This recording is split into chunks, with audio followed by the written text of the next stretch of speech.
sepse mund të jap shans Serbisë që të bëjë ekskursione siç ka bërë edhe më herët. Ne nuk jemi të sigurt që ajo nuk e bën këtë lëvizje në momentin që shfaqet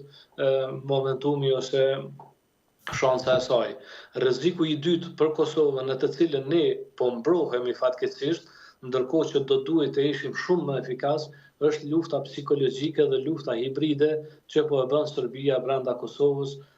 përreth Kosovës dhe për Kosovën. Qoftë në aspektin e brendshëm, duke shfrytzuar listën serbska, në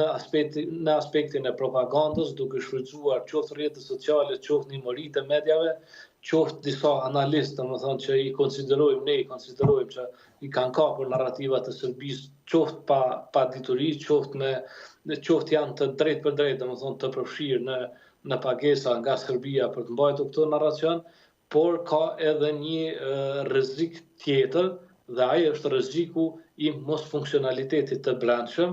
dhe Kosova përkundër Këshillës, që mua po më vjen ta përsëris në çdo emision, ne kemi marrë një këshill shumë serioze nga Richard Holbrooke,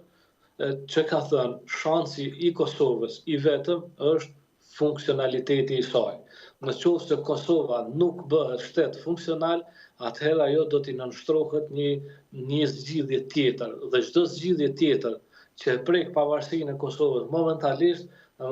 nuk do të jetë profitabile për kombin dhe për interesin kombëtar të shqiptar. Po, me sa duket, nuk ka asnjë lloj reagimi nga kjo këshill që sapo eri më saktë Kora, vazhdoi njëjta situatë, ndërkohë që ishte duke folur se nuk duhet të ndërprisja, ishim pamjet live nga seanca e sotme, e cila është duke zhvilluar në këto momente.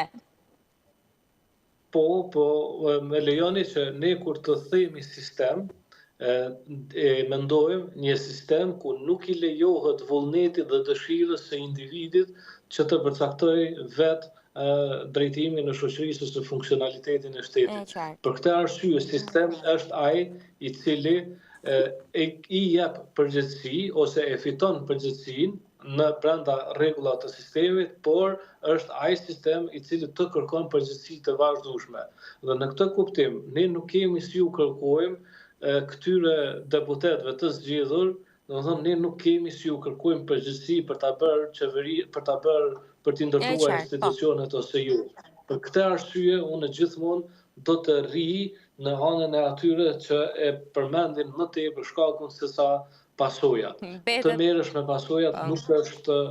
nuk është gjithmonë mirë, por duhet drejtuar gishtin drejtën e plagë, sepse vetëm aty mund të